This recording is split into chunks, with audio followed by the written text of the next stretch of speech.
Okay, so this first part here is more of a review, okay? Some basic concepts about C#, about programming in general. I'm not gonna be on this slide deck for a long time because it's really very just a brief overview, a brief review. I want to focus quickly on the second part.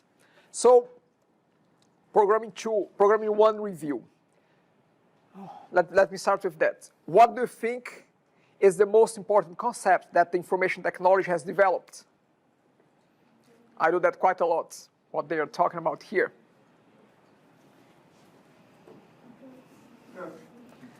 Very good, very powerful.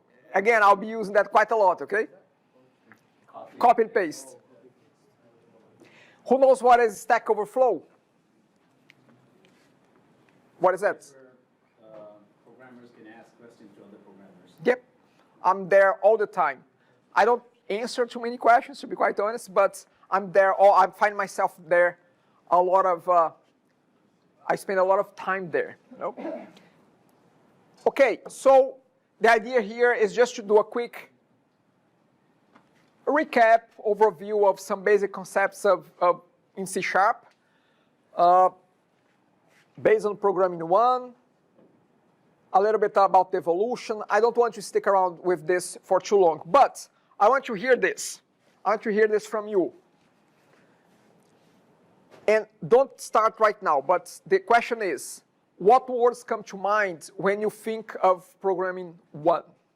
If you have not done programming 1, just think about coding in general. What comes to mind when you think about coding? Is it hard, easy, or programming 1? Was it useful, not useful? Whatever it is. But I want to hear a little bit of what you went through with programming 1. Before you do that, let me just clean up the space there. Just do this. I like to save what we have done.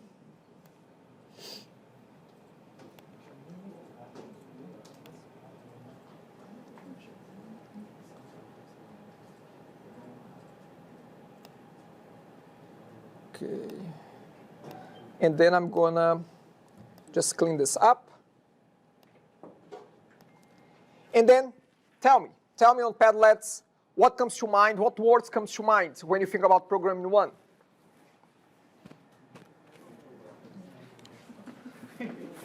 Nightmare, okay. Great professor, awesome. Well, I don't know how much of a dream this one will be for you, but let's see, let's try. Okay.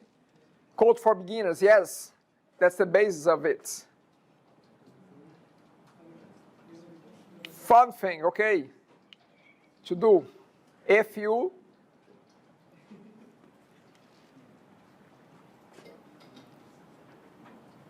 hard, yep, I get it. If that one was hard, I mean this one will be a little bit harder. I'm just saying. We're going to be talking, actually today we're going to be talking about methods, okay? I didn't take the course, okay, that's fine. If you didn't take the course, but again, you must have seen some sort of programming before. So this is not the first time. Easy enough, good. So this person here helps this person here, okay, please? Can you connect them? Please do that. The one that found it easy, help the one that found it hard. Okay, good. So I just want to get a sense of where you stand about that, okay? Let's talk about the book.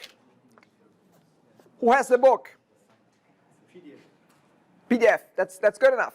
Good enough. Okay? So we're going to be following this book.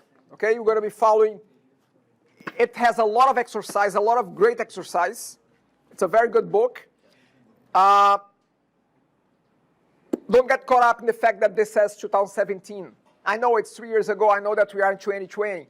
But the concepts that are being discussed here, they were valid in 2008, in 2007, in 2018, in 2019, 2020. They are all valid. We'll be talking about object-oriented programming.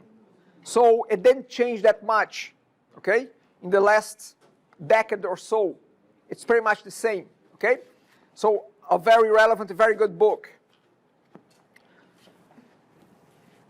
I just want to get a feeling of who has it, who does not, who has the plans to get it. So give it a try here, quickly here on this Padlet, sorry, on this Nearpods. A quick survey. Go ahead. Here's a code. Let me hide your names. Actually, it's a different code. MOTLR. So just go to nearpod.com, MOTLR, and let me know. Do you have the book? You don't have the book? Are you going to get the book?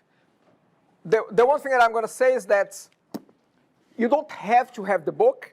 It's a great resource. However, I'll be posting links every single week to the contents, not in the book, but to the content that you can find open on the web.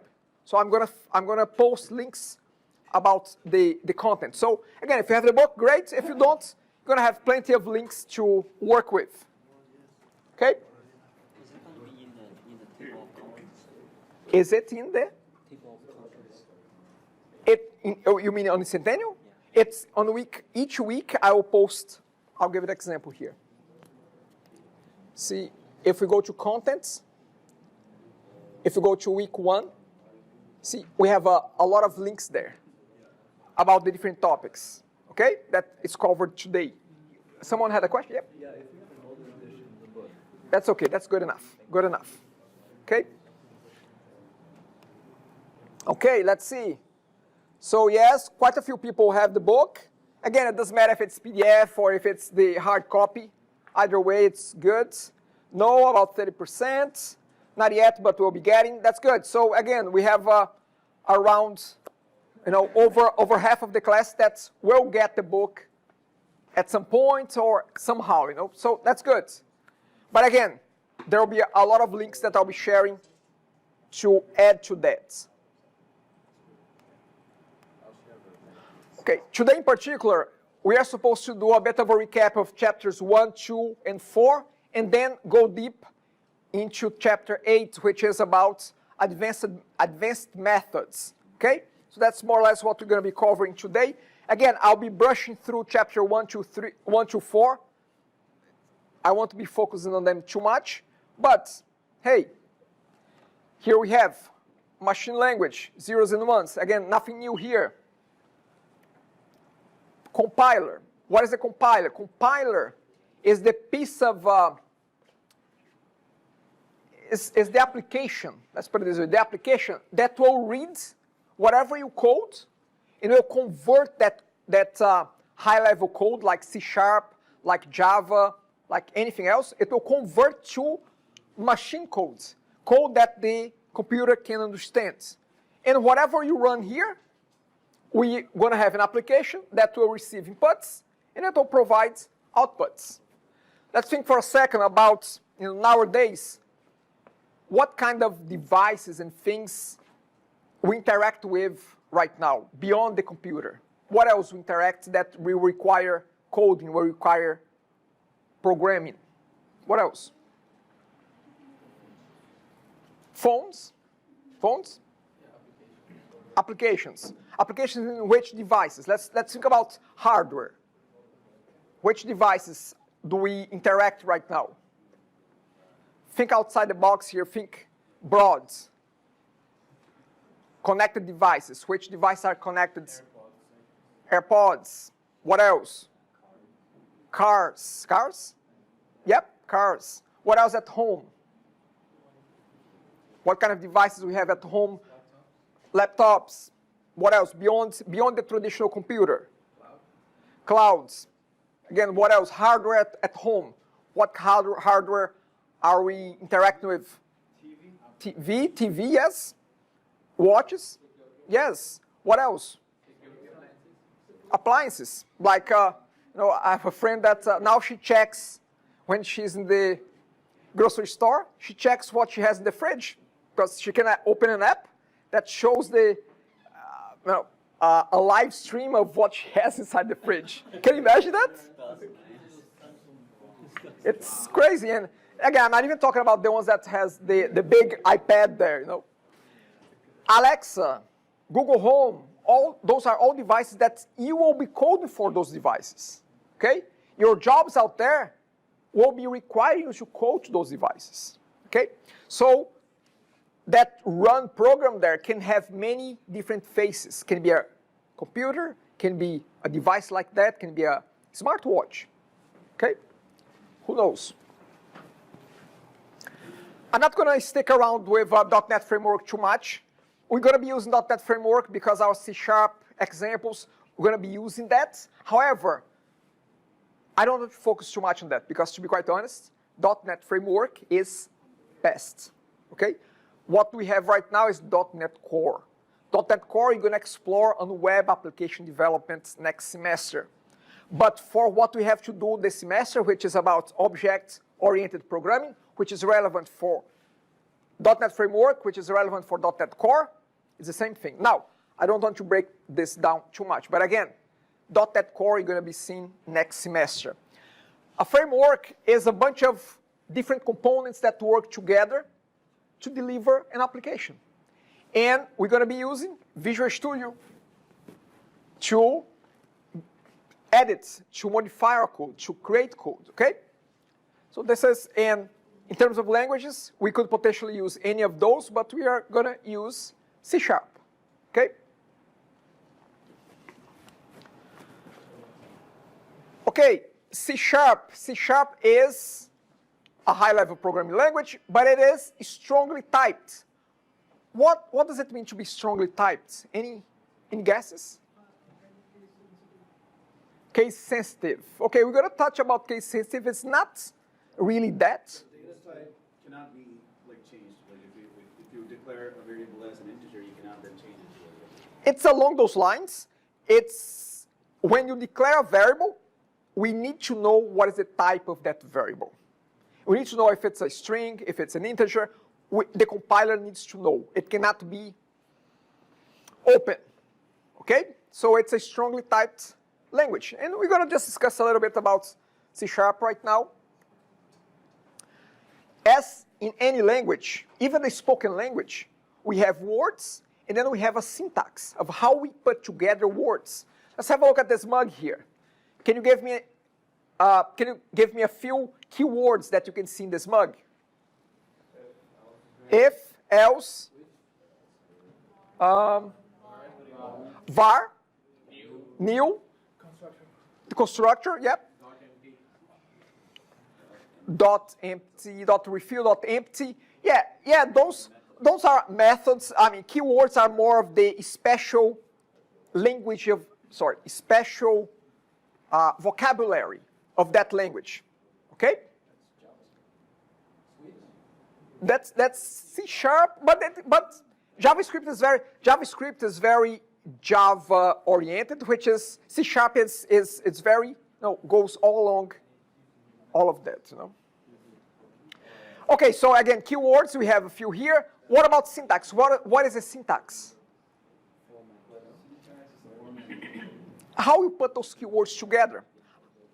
In a language, we have the words. In English, we have the words that we speak, and how we put them together is actually the syntax, okay? So in terms of syntax, what can you tell me about syntax with this mug in mind? What is part of the syntax there? Coffee dot, what else? The declaration is part of syntax. What else in the second line? Semicolon, it's indicating the end of the line. The brackets, the if structure here, we have an opening and closing. So those are all part of the syntax elements of the language, okay? So I'm not going to focus too much on that. Again, if you need a recap on the basics of C#, there are plenty of resources. Let me know if you need that, because I can give you some resources about that, but we're not going to be going into too much details about that. Now, let me tell you this. C# is case insensitive, correct? Correct? Yes. Yes. Strong yes? Yes. Anyone has a different opinion? Case sensitive. What does it mean to be case sensitive? The uppercase and the lowercase has different value. So is this wrong? Uppercase and lowercase and lowercase. So is that wrong? Case sensitive? Am I teaching something wrong here to you? Yeah. Really? Probably. Yes. Yes. It is not case insensitive. It's case sensitive. Okay? So that's on purpose there, okay? By the way. So, yes, I will throw something wrong out there and see who catches that, okay? So it is not case insensitive. It's different if you have capital if with lowercase if. Those are different things. If you have a variable declared uppercase and lowercase, those are different variables. Even though they are the same, they have the same name, but the uppercase, lowercase, it makes a difference. So it's case sensitive, okay? Very important to know that. Very easy to mess things up on that one, but it is case sensitive. Let's talk a little bit about types.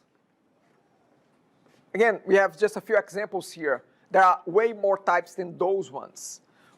Who else can tell me a few more types regarding numbers? So we have ints, we have doubles, what else? Decimal, float, okay? Long, yep, we have all those types, yep. In terms of characters, we have chars, we have strings, and then I think that should be it. We have booleans, okay? Anything else that comes to mind in terms of types? We're good with that, I think. Okay, as I said before, the variables, int age and int age, are they the same or they are different? They're different, okay? So, because again, C# is case sensitive. Assignments. First line here, is it the same as this line? What is the meaning of this line here? Checking if it's been moved. It's a check. It will return what? A boolean. It will return true or false. What is this? Assignment. This is an assignment. Okay, so you're saying that the variable age receives the value of 21. Okay? Again, some basic stuff for some of you. Maybe this is a recap for some others, or maybe this is not understandable to some others. Again, if you have difficulties about those elements, let me know, and I can give you some resources that you can get a more in-depth recap of C#. Let's have a quick look at this.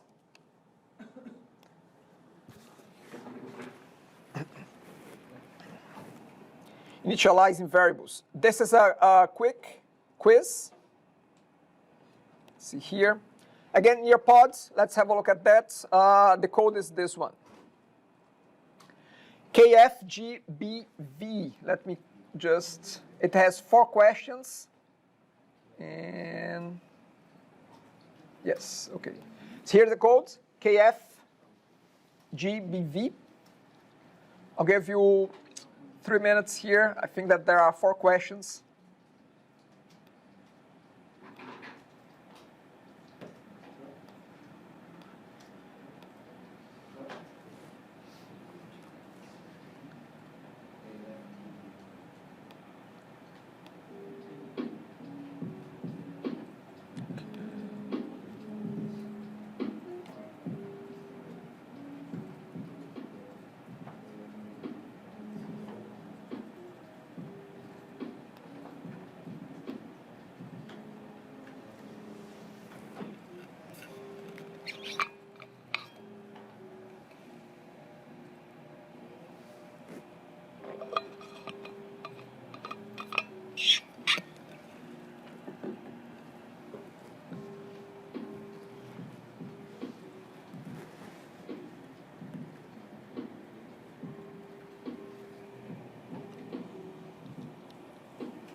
Okay. No, but like, I was about to say, like, there's it's like chickens who have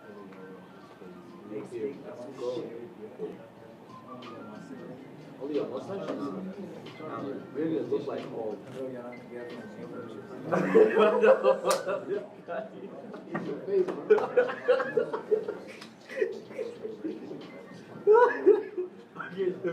that what you said? Is that what you said? Okay, I think that pretty much everybody finished there, so I'm gonna get it started here. Okay, so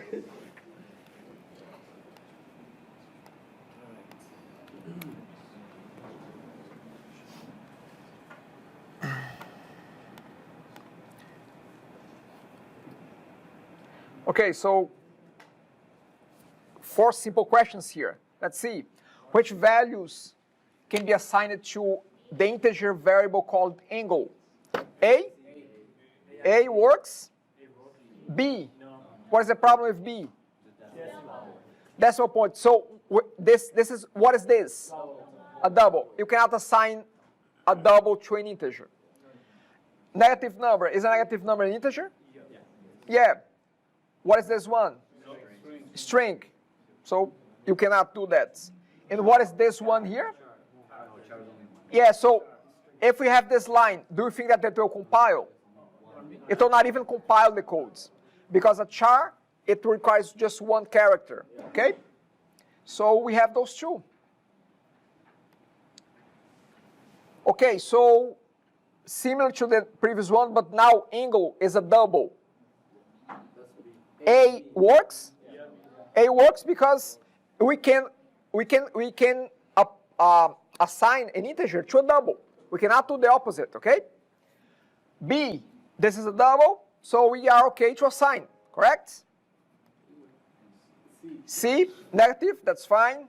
And then we cannot assign a string, nor this is actually invalid. So we have those 3. Again, feel free to ask questions. As I said, I'll keep checking here. Okay. Okay, string. Let's have a look at string. So which of the following declares a variable that can hold the word computer? B. So what is the problem with A? Single quotes. What is the problem with C and D? Char. So char, yes, we can declare chars, but it's just one character. And it's inside single quotes. Okay? And a very simple one, what is the type of a variable that can hold the 2 values true and false? Boolean. Do you think that our quiz will be as simple as that? Maybe yes, maybe no. A mix, it will be a mix. Okay?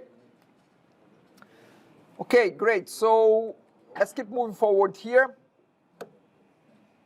As I said, this course is about object-oriented programming. Object-oriented programming is about dealing with objects.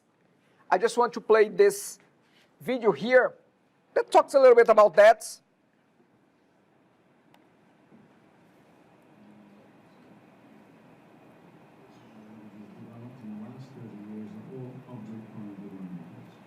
This wasn't always the way.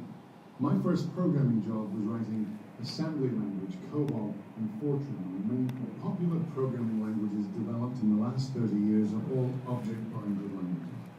But this wasn't always the way. My first programming job was writing assembly language, COBOL, and Fortran on mainframes. Now these were not object-oriented languages. They were straight procedural languages, where the program is written as a long procedure. Now, it might contain named functions and subroutines to make it more modular and maintainable, but it's really a long piece of code, often with all the data, all the variables defined in one place, and all the logic in another. But as programs got bigger and bigger, this proved to be difficult to manage, difficult to plan. And object-oriented languages started to gain popularity in the 80s.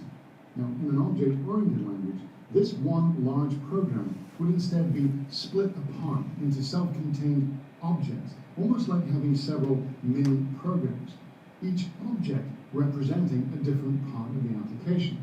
Now, each object contains its own data and its own logic, and they communicate between themselves. Now, the idea here is that these objects aren't random. They represent the way you would talk and think about the problem you're trying to solve. They represent things like employees, images, bank accounts, player objects, spaceships, asteroids, video segment, audio files, whatever exists in your program. So object orientation is what's referred to as a programming paradigm. It's not a language itself, but a set of ideas that is supported by many languages. But is there an alternative to object-oriented programming? Well, yes and no. There are other approaches to programming, not just procedural languages like straight C, but if you go through a university computer science course, you may work with logic programming languages like Prolog, or functional programming languages like Haskell. But these do tend to be more popular in the academic world or with very specialized uses like computational linguistics. But if you're working or want to work in the practical, pragmatic world of creating web applications, mobile apps, desktop applications, game development, you will be using object-oriented programming languages.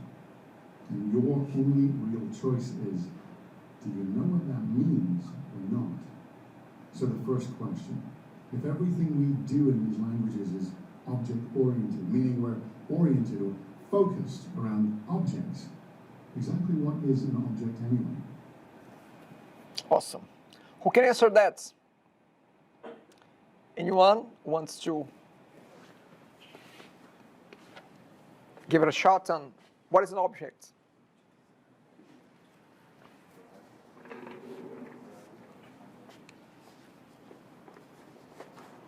We can define many different ways. It's just the way I see it, it's a representation of something concrete, but within a language, like students, faculty. Okay, so those are objects. And again, we're gonna be hammering that quite a lot as we go along. But that's the focus of our course. Who can tell me what is casing? What does that mean, casing? Where you put your capitals and your lowercase letters. Yeah, the kind of rules that we established on how we're gonna name things. How we're gonna name things like methods, variables, objects, classes, and we're gonna follow a few rules. Now, in the industry, this is very common. Different companies will be using different rules. We have to start somewhere, and that's somewhere that's here. That's this. Camel casing. Who can talk to me about camel casing? The first word is lowercase, the second word is lowercase. The first letter of the second word will be in uppercase and the rest will be lowercase. I would add to that the first word, yes, the first letter is lower, and then the words after that, each word will be, the first letter will be capital. So let's say here we just have pay rates, just two words. But if we have pay rate value, P will be lower, R will be capital, V will be capital. Okay, so every word will be capital after the first one. Partial casing, the only difference is that partial casing, the first letter of the first word will also be capital, uppercase, okay? Now, when to use one, when to use the other one. This is just a general statement here. Local variables, we're going to be using camel casing. Private fields in objects, we're going to be using camel casing. I'll be reviewing that as we go along. Parameters in methods, which we're going to be discussing today, it's also camel casing. Partial case we're going to be using when we define our objects. When we define our methods, we're going to be using partial casing, okay?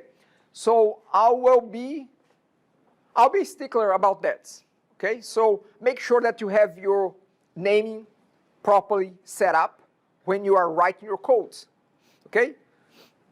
You may want to keep referring back to this, and we're going to reiterate a lot as we go through. Any questions about casing?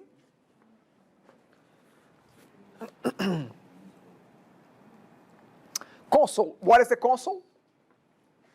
What is the console on Windows? Commands, the DOS, the DOS, or the command line. CMD, the CMD, okay? So, in the a big part of this course, you're gonna be doing just command line applications. There's no beautiful user interface, it's just command line. We're just gonna be building console applications, okay? Now, very simple ones, we're just gonna be building the logic. They are very simple, they are not much code involved. Then, towards the 10th week, we're gonna be looking at graphical user interface as well, but we're gonna be doing that within Windows, so Windows applications. To be honest, there is not a lot of demand about that in the market out there, but it's a good way to get you started thinking of graphical user interfaces, okay? It's a good introduction to that, and we're gonna be seeing that a little bit later. Later in the course, not later today. So, again, get used to this black screen, because we're gonna be seeing that quite a lot, at least initially. IDE, what is an IDE?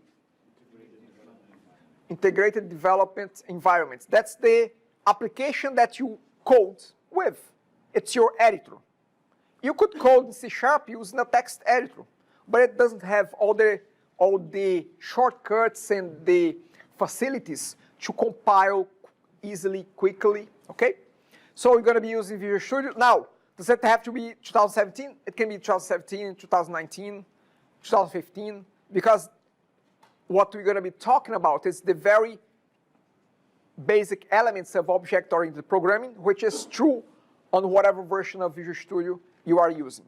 I don't know if the workstations, if they already have 2019. If they do, you can use that.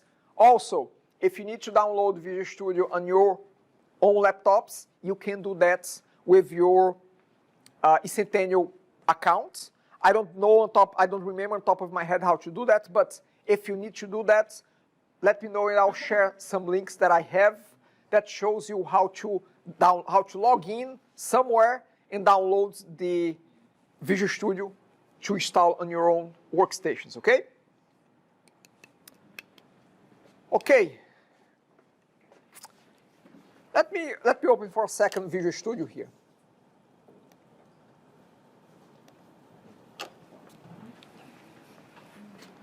So, majority of the time, when you're gonna ask for a new project, you just have to do this. File, New, Project, and then find Windows Desktop under Visual C#, and then select Console App, okay? Then you can put the name here, My App. And then you're gonna get a template. If you're using a Mac, there must be something similar or equivalent on Macs I'm not familiar with, but if you just have Macs, I think that you should be fine. You can give it a try. I don't know, I just don't know which option you have to select there, but there must be a console, some sort of a console application, because I know that on Macs there is a console as well. I don't know, what is the name? What the command line, yeah. It's the same, okay. So that's basically it. It's a very simple application here. You just have one class. We're gonna explore that as we go along, but that's how you're gonna create a new one. Any question about Visual Studio? Get used to Visual Studio. You're gonna be using quite a lot in the next semesters as well. Again, yes. So I'll be there in a second. Only for .NET languages, or we can run a job on the Visual Studio? You are better off using Java with more specific editors. You could potentially use VS Code. VS Code is an editor by Microsoft, which is open. You can download for free. And a lot of developers that work with other platforms, they use VS Code. So again, there is Visual Studio and there is VS Code. VS Code is free, and a lot of developers from other languages that are not .NET related, they use that quite a lot. Now Java, I think, I'm not an expert in Java. I'll be there in a second. Java is intelligence AV, I better. Okay, perfect. So there are better editors for Java, I would say. More specific, more like actually my brother is a Java developer. Is that Eclipse? I think Eclipse is. IntelliJ IDEA is the standard. Is the standard? Okay, perfect. Okay, so by no means this is supposed to be a comprehensive review. I'm just giving you some pointers here of what you should know. Okay. Again, if you had problems with what we discussed here about variables, uppercase, lowercase, let me know. I can provide some resources for you to review that in more details. Okay? Again, C# is a high-level programming language, keywords, case sensitive, some types, and this method part we didn't talk about that. Actually, I should eliminate this from the slides.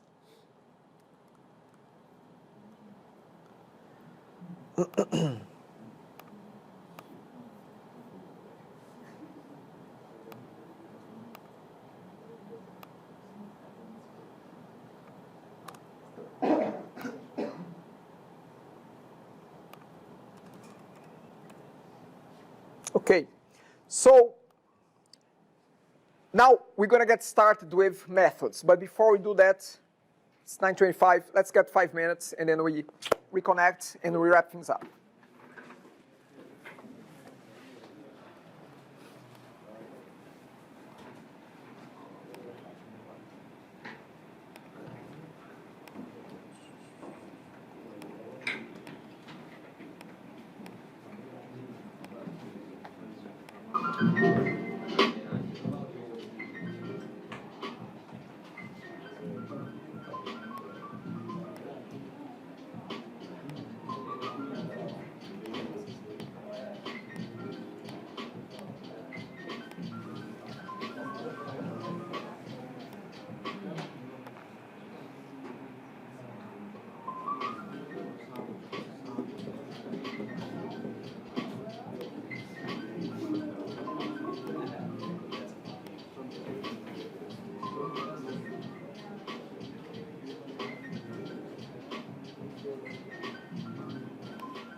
I assumed you were. It took me too much to realize that the illness is Jooms?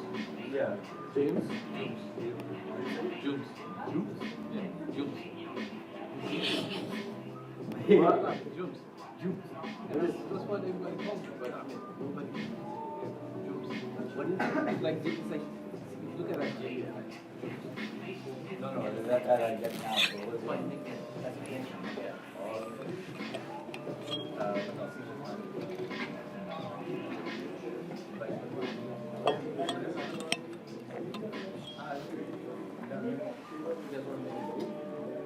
The same, bro. Let's make it the same.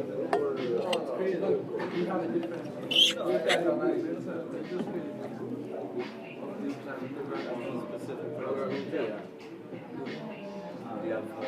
number? Yeah.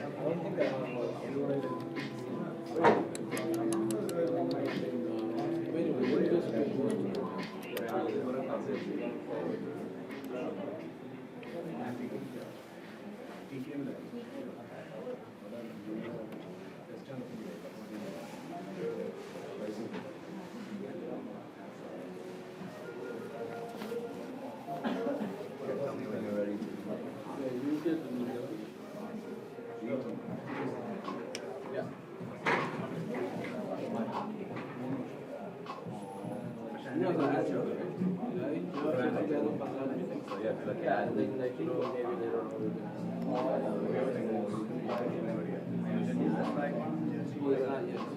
Are you adding? No, can you see us about adding? So I sent you a add, yeah. James.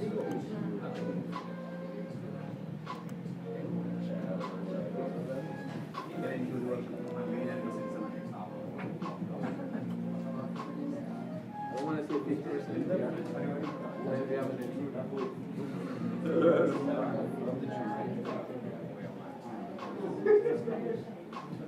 How do you add? Oh my God! How do you add? Yeah, when you click on the programming tab, you may go. Oh.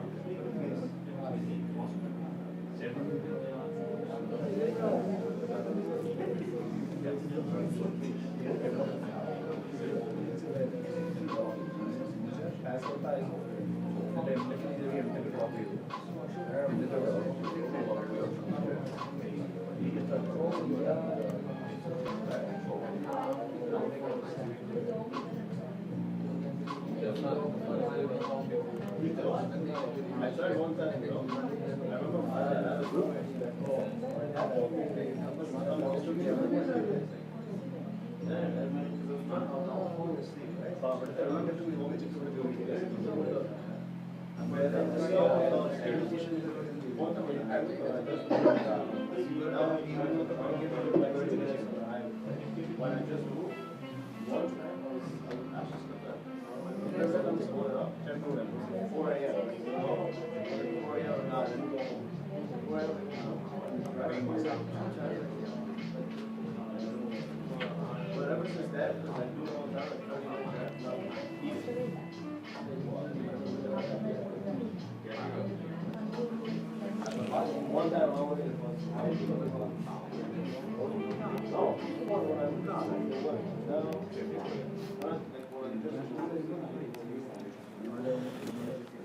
Okay, so let's go through our last stretch here.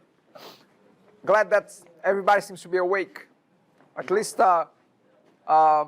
sleepwalking. Okay, so advanced methods concept. So well, let's forget about advanced. Let's just focus on methods for a second. What is a method? It's a function. It's another name is a function. I used to think of a function is a method that returns a value. I used to think like that, but function became kind of old-fashioned. We don't call functions too much. We just call them methods, regardless if they return a value or if they don't return a value. So what our goal today here is to talk about the different types of the different parameters that we can use with methods, the different types of keywords that we use for parameters, like ref, like alt. We hopefully are going to be able to talk a little bit about methods overloads. By the way, if we're not able to do something today, that becomes part of your homework, okay? But next class I'll be reviewing some things that we may not get there. We're going to be able to see how we can avoid ambiguous methods. What is ambiguous? Ambiguous. It's not clear. Got it. Yep. Yeah, it's not clear what that means. If you mean this method or that method, you're going to be able to use also optional parameters. You're going to focus a lot on required parameters. Those parameters, they are required, but we also have optional parameters to be able to use them. Let's see. I do have an exercise for you to do to practice this hands-on, but we may not be able to get today, but that's okay. So we have two types of parameters in general. We have mandatory parameters and we have optional parameters. Within the mandatory parameters, we have four types. We have value parameters, we have reference parameters, output parameters, and parameter arrays, okay? Four types within the mandatory. All those types here, they are all mandatory which means that you have to specify them. You have to use them, okay? And we're going to go through each one of those right now, just to have a look at them. Value parameter, we don't have any modifier.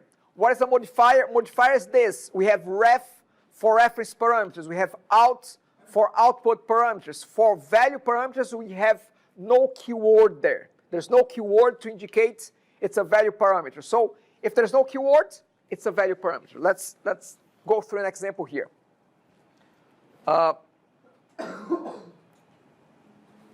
Here is a little piece of code, a little piece of JavaScript, C#. We have an integer being declared equals to 4. We output to the console in the main method x is 4. Then we have a method, display value parameter, which takes an integer as a parameter. This parameter here is a value parameter because it does not have not ref nor out prior to the type. So it's a value parameter, okay? Again, we have value, which is this one. There's no keyword there, no ref, no out, no params. This is a value one. Now, here's what this is explaining to us. We give it a 4 right here. It comes in as 4. X becomes 777. But when it comes back, actually, let me ask you this. Right here, in the second line, what is the value of X? 4. Great. In this line here, what is the value of X? 777. In this line here, what is the value of X? 4 or 777?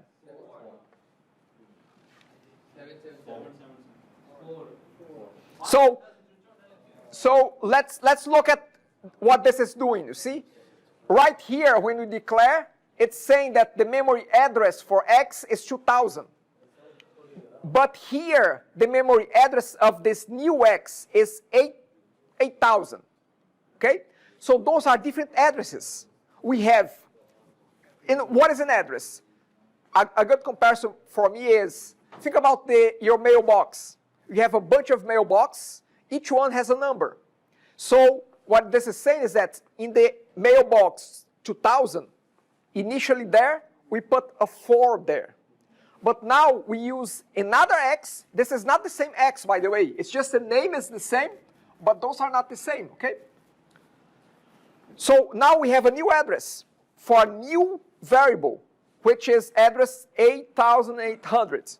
So we have the first address there of 2000. We put 4 there. We call the method. The method creates a copy of 4 and inserts into the position 8800 into the text box. So now we have 4 here, 4 here. But then the second location, it changes to what? To 777. So it changed here. But the original one is still 4. When it comes back out of the methods, back here, in the original address, it's still 4. So when we use value parameters like this, we create a copy of the contents to the parameter. We don't make a reference to the same spot. It's a copy. We copy the contents to a new spot, and then we use that new spot. Okay? The original value does not get modified. It stays the same. I know it's 9:30 and we are tired, so this might be a bit, I know, too much, confusing. But who has a question? Any questions? Again, value type parameter, it creates a copy of the content. It's not the same address. It's a different one. Now, when we are using ref parameters and output parameters, it is the same address. That's the difference. Okay? But this is value. So we're going to get there in a second. Just hold on. We're going to get to ref and to out there. Ref and out, they are very similar with a minor difference. In this case, output is 4, right? In this case, yeah, this line will write 4, yes. So the next slide here will show what to what it will print out. So it will print out 4, 777, and then 4 again. Okay?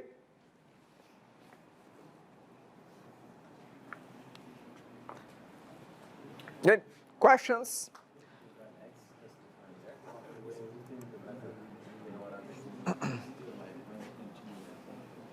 Okay. So that the method, which is like display value parameter, and then int x, you can still declare it outside the brackets, right? Outside which brackets you mean? So you declared int x, right? Here. Here? Yes. Yep. So you can write that one like instead of int x, you can write it like int x is equals to 777 outside. Yeah. If you can, That line, yeah. if you can declare another x here, Oh, you mean you want to put the 777 inside the Yeah, and then you don't write it int x. like make it a constant? Yeah. well, you could, but again, then you are not using parameters at all. So the whole point of this talk is the use of parameters. So if yes, you could eliminate that, but then again, you are not providing any inputs to this method. The method is self-contained. It doesn't need any input. Okay. Okay. Let's move on a little bit. So now we have reference parameter and output parameter. I like to jump to a little bit of coding so we can see something concrete. This is very similar to the first example, but now we have this keyword here, ref and ref here. So if we declare this parameter as a reference parameter, we have to call that keyword also when we are calling the method. So this is the method is here, we call the method with x, and we have to use the ref keyword here as well. Okay? Now, in this case, what will happen is that you see the memory address, 2000 here. Here, it's also 2000 because we are using the keyword ref. We are making a reference to the same address, memory address there. So, in this case, if we make changes to this parameter, when it comes back, it becomes whatever we set here. So the second line will print what? What is x here? 4. And then it calls the methods. What is x here? Sorry, not x, it's the number. What is the number here? 888. Now it comes back. What will be x here? 888. So even though we don't call it x, but we are setting the same memory location. Okay? So that's what it's called a reference parameter. Now, output parameter is kind of similar, but output parameter is created with the intention of returning back to whoever is calling that. It does not need an incoming value. It just has outgoing value. Okay? Let's see if we can have it. So this is just the output of this example. We have 4, 888, and 888 again. Now we have output parameters. So output parameters are very similar to reference parameters. You're going to modify it inside, but they don't come with values preset to them. It doesn't matter what is inside of them. They will get reassigned here. I think that the natural situation that you can use multiple output parameters like this is that instead of creating a function, instead of having, let's say, if you want this to return something, you could say, instead of void, make it int. But you can only return one value. If you want to return multiple values, then you can use output parameters. Because now you're going to return this, you're going to return this, and you're going to return anything that is set to out. If you use the keyword here, you have to use the keywords when you call the method as well. Again, it's sharing the memory location. So if you change it here, it will change back here. You see, they don't get initialized. They get modified here. Actually, it's reading from the keyboard, and it returns back the first and the second. Some methods use output, some methods, most of them don't, but hey, you have now value, you have reference parameters, and you have output parameters. 3 types here. Okay, yes? Can we use ref here? No? Ref here? Yeah. We could. Yeah. You could, and most likely you're going to get the same result. However, ref will require, There is no number. yes, so ref will require that the variables, they get assigned something. They need to be assigned something. They cannot be, because here we are just declaring, we are not explicitly initializing them, okay? So ref will require the values, the variables to be initialized, okay? Again, we're going to have plenty of chances to practice this. Because of time, we may not go hands-on today, but we're going to be doing that in the next class. Okay.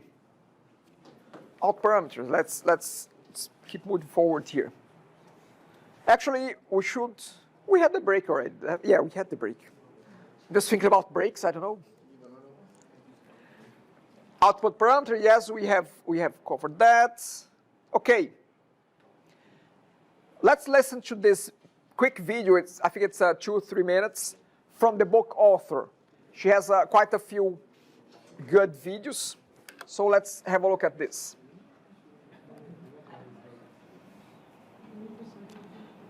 Hi, this is Jessica.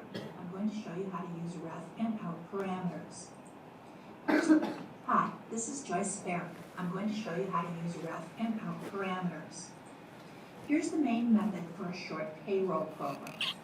It's got variables called rate and pay, and a constant for 37.5 hours in a standard work week. It calls a getRate method and returns a value to the rate variable. The getRate method returns a double, which is then stored in rate. The getRate method declares its own local variable named payRate, prompts the user for and receives a pay rate, and returns the pay rate back to the main method where it's stored in rate. Then in the main method, rate is multiplied by hours, producing pay, which is then output. If you use an out parameter, you can eliminate returning the value from getRate to a variable. Instead, you pass rate to the method, but precede it with the keyword out. This means that the method will get a reference to, that is the address of, the rate variable. The getRate method then can be void. It doesn't need to return anything, but it needs to accept an out parameter. The keyword out has to precede the parameter name. Once you've done this, then within the getRate method, you can eliminate the local pay rate variable, and you don't need to return it. I think that the video has a minor mistake here, because out is actually prior to the type, not between the type and the identifier, okay? So this out here should have been before double, okay? When you execute this program, main starts, the variables and constant are declared, and then rate is passed to the getRate method. Its reference is passed, its memory address. Therefore, the same location in memory where rate is stored is now referred to as pay rate within the method. You prompt the user for and get a value. Let's say it's $12. When the getRate method ends, the reference pay rate no longer exists, but 12 has been stored in rate, which can now be multiplied by hours, producing pay, in this case, $450. And then the output can be produced. You can use a ref parameter just like an out parameter. If the rate already had a value for some other reason, then you could change out to ref. You use an out parameter. So you see, she says that to use the ref, the variable must have a value there assigned, okay? When the variable doesn't have a starting value, you can use a ref parameter when it does have a starting value. In the method header, then, you change out to ref, And the method works exactly the same way as before. It receives a reference to the original value. So same thing there. Thanks The same so thing, much. yeah, I see here. So Ref. again, the same And- thing here, ref should be before double. By the way, the PowerPoint is available in Centennial. If you go through the PowerPoint on PDF, the links to the videos, they are functioning, okay? So you can click and you can point to the video. Yes? So out can accept variables that already have a number assigned to them, right? Out can accept. Yes, yes it can. Yeah, it can. However, okay, so. Actually, I'm not sure if it can do that, but I know this. If you send a value in, yeah, I don't think it can with the output. I think it will be completely ignored. I'm quite sure. Even if you set a value there, I don't know if you're going to get a compilation error or not. I'll address that in next class. I'll have a look at that, but I'm quite sure that one, it will either be completely ignored or it will actually give you a message that, hey, you are assigning a value to an output parameter, you cannot do that. One of those two, I'll get back to you, I'll get back to everybody in the next class about that particular one, okay? Because I always, it's funny because it's the kind of a question that at some point I get the answer, but I always forget, what is that again? Is that, can I have a value or not? I for some reason, it doesn't stick around in my head. But I get your points. I'll get back to you on that. Okay? What's the most distinctive like this with the alternate reference? It's really about the original value. A ref, it can have a value to come in. Out, it does not have a value. Out, it's only to output a value. It doesn't have an incoming value. You don't pass a value coming into the methods. You don't pass a value. You don't have a value, no. But it has to return a value inside that out parameter, but you don't pass a value coming in.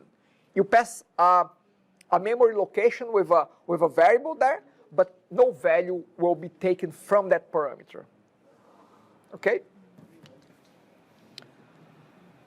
Okay, let me see here, try parse. Let's talk a little bit about try parse. Because try parse is a method that is applicable to a lot of types. Let's say that you have a string that you want to convert to an integer or to a decimal. So you can say something like int.tryParse. Tryparse will, like the name says, it will try to convert. Parsing means converting, means reading as a string, converting to a number, to an integer, to a double. Now, tryparse, as compared to parse, it will try to convert. If it's successful, it will return true and it will convert. If it's not successful, it returns false and it will not convert. On parse, on the contrary, if it's not able to convert, it will trigger an exception. If you try to convert a number, let's say my name, and you try to convert to a number, it will trigger an exception. It will trigger an error. Okay? So parse will trigger an error. Tryparse will attempt to convert. And why is it showing tryparse here? Because tryparse is an example of a method that exists already that uses an out parameter. It has actually, let's have a look here. See, we are asking the user to enter something, and then we are trying to convert. We have the original string that is the variable here, and we have an out score. So this out score will be the converted value from the string to an integer, if it's successful. So if tryparse is successful, score becomes the value of entry string converted to an integer. If it's not successful, Well, score will still be just have the default value of an integer. What is the default value of integers? 0, okay? 0. So if I enter, let's say, 10, the value of score here will be 10. However, if I enter my name, what will be score here? 0, because this will fail. Actually, this will return false. We can put try parse in an if statement. You can say if try parse, because it will return true if it's successful, return false if it's not successful. So we can use this in an if statement. Okay? But this is an example of an out parameter. See, go ahead. So let's say we are not using an if statement, and this is the only Yep. code we are using. So will the program crash if the string does not get converts to? No. That's the beauty of try parse. Try parse will try to convert. If it is able to, great. If not, that's fine. It will just move on. If you use parse instead, it will crash. It would crash. Okay? Yes. What scenario we use this kind of? When we are trying to validate the user input, the user, let's say that we have a box, a text box, or we are validating what the user is entering here. We are going to try to convert. If we are not able to, we can put a message. Hey, the value that you have entered is not an integer. Try again. So it's about validation of user input. You can use this on web applications, on Windows applications, on console-based applications. Okay? And then you can test. If try parse is successful, great, move on. If not, ask the message again, ask the question again. Yes. And you can even put that in a loop until you get it right, unless it's right, otherwise keep trying, keep asking, okay?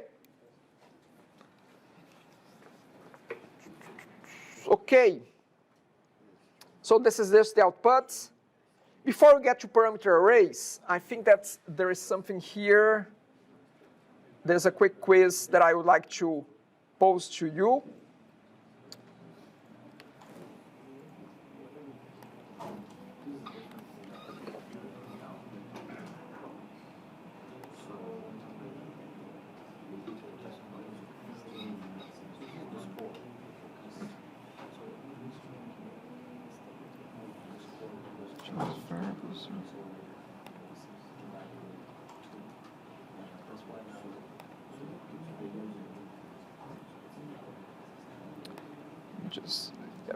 Yeah, 2 questions here about advanced method concepts. Let's give this a try. 2 quick ones. Near pods, get these codes. Yeah, I think it's O. Give it a try on O. Let me see here. Yeah, I think it's O. Just 2 questions, 2 minutes here.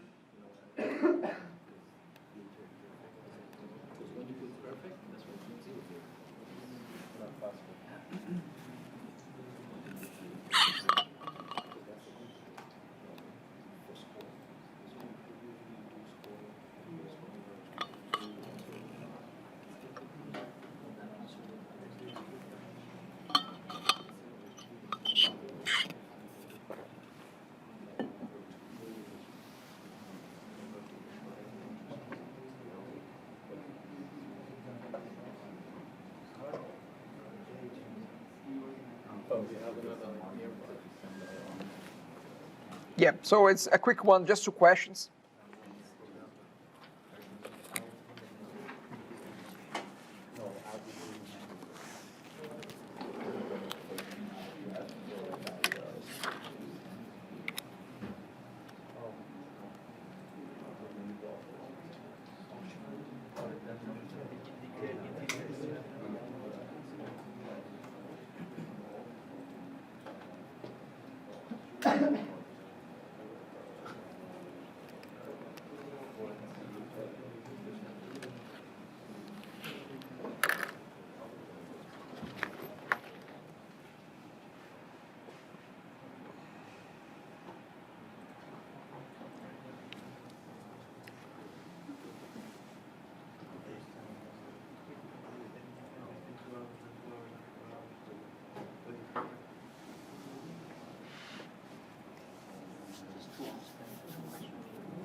Okay, so let's do this quickly here. 2 questions only.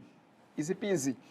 A mandatory parameter is any argument sent to a method requires an argument to be sent from a method call, is preceded by the keywords man, like ref and out. Which one do you think is the right one? B, requires an argument to be sent from a method call. A is a bit, is any argument sent to a method? We may have optional parameters, so it's not any, okay? Which one is not a type of methods parameter in C#? Forensic? Oh, very CSI. Okay, that's it. So let's see how we have done here. Again, for the ones that didn't get it right, I hope that we clarify. If not, let us know. Let me know. Let me know via Padlet. Let me know verbally. Let's go there. Okay, we are here. Okay, so try parse. Let's have a look at the last one under the required parameters. We have a parameter array. What is an array? A list of values. A list of values. Can we have any kinds of values? Same data type for that array, correct? Like all integers, all strings, all the same data type, okay? So we have parameters of arrays as well. And we have different ways to send the parameters into the methods. It has a special syntax, it has the keyword params, and it has the type has the square brackets. What does square bracket means? This is an array, okay? But again, this is not just a simple array. This is an array, a parameters array. What is the difference? The difference is this. Look at those 3 possibilities here. We can call the methods with one single string, because again we are dealing with an array of strings. So with one single item, we can send as many as we want just by putting comma, and then you can just add them. How many you want. It doesn't matter how many you add. Or you can actually send a variable that is an array right here. So you have 3 possibilities to send that. You can enumerate the parameters. You can send an array here. Now, you may say, but what is the difference if I take away params here? I would ask you, what is the difference? If I don't put params here, which one would work? Just the last one. Because then I would only be able to send an array of strings, okay? So I wouldn't be able to send this nor this one, okay? So again, array of params, it has to have the keyword params, and it has to have the square brackets. One important point, the parameter, it has to be the last one in the list of parameters of a method. So let's say that we have another parameter here called, I don't know, x, integer. It can be the first one, but it cannot be the last one. Because when we use the params, we can have as many as we want. So when is it that it stopped being strings and it becomes the integer there? So it has to be the very last one if we have multiple parameters, okay? What else? I didn't understand the last part. The last part? Okay, so let's say that we have an integer in the beginning here, integer x. So on each call, we would have to have an integer as the first parameter. That becomes clear. Now, what if this integer would be the last parameter? then it becomes ambiguous. We don't know at which point should that integer come, because it can be any number of parameters, because we're dealing with an array of parameters here. So it cannot be, so not only that, it cannot be the last one, but also we can only have one single parameter called params, of the type params. We cannot have multiple ones, because again, imagine this.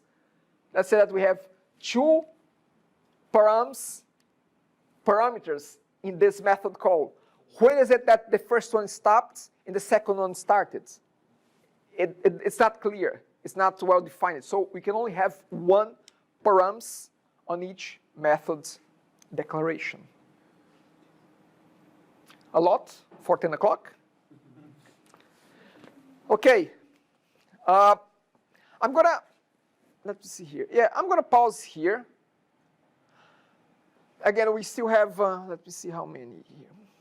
So I have a few to go, but that's fine. I'm gonna pause it here. I'm gonna explain a few things on Centennial. We'll be talking about overloading methods in next class.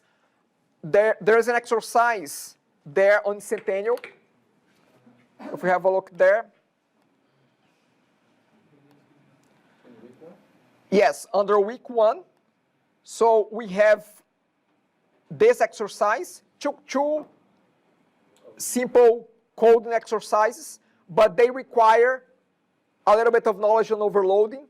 You can try it, but we can practice this next class, okay?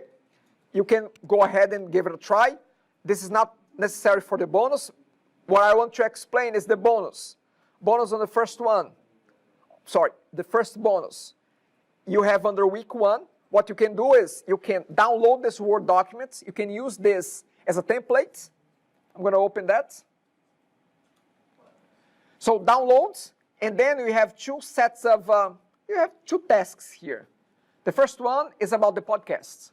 So you're going to go to the podcast, pick any episodes from, well, not the first one, because the first one is just me rambling about the solo coder. Pick any interview, listen to it, and then you're going to tell me what was the episode that you choose. You can put the episode number, the title. You can tell me what was one thing that you found interesting about that episode, and what is one question that you would wish you could have asked for that guest. So that's the first part of your bonus. The second part, you have two videos. The first one has 5 minutes. The second one has 5 minutes, more or less.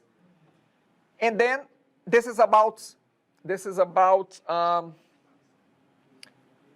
introduction to objects, to classes and objects. Then ask 3 questions. Listen to them. If you don't have a clear question, that's fine. You can just say, I would like more information on this. And then put your questions here, upload this, save it, and upload under assessments, assignments, upload under bonus 1. Can you double check if anyone has Centennial open? Can you double check if you can see bonus 1?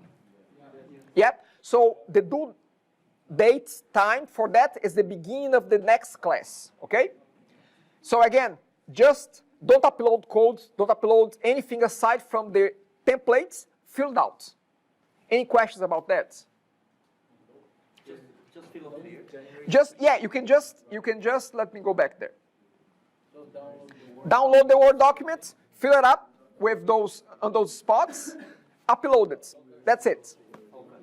Okay? So that's the bonus. Second thing, just so you can go home and sleep. The first assignment. I'm just going to quickly explain that. So under assignments, you're going to see assignment 01. Guys, let's just pay attention here for a second so you can go home, please. Okay, please. Again, just for a second here. Okay, so assignment 1 is due on, you can see that, I don't put it here in the document, but you can see that under assessments assignment. On the 24th, yeah. So So you have 2.5 weeks to get it done. Again, individual. Go through it, read. The idea is that you upload 3 pieces of code. You upload 3 little projects there for each exercise. Exercise 1, 2, and 3. This will be using some concepts around method overloading, but you can get it going, you can get it started. Method overloading is not, you see it's using references. Actually, you know what, it doesn't have method overloading here. It's just about going over what we have gone through. Parameters, params, in reference parameters, output parameters. Yeah, it's not about overloading here. So get it started. At the end, you're going to zip it up, upload to your assignment folder. That's your assignment. They'll do in 2 weeks. If you have questions as you go through it, if you get stuck, let me know. Communicate via Slack, communicate via email. But I think that's it. Any questions? Okay, we survived the first one. We have just 13 to go. Thank you very much. Have a good one. Have a good week. See you next week. See you.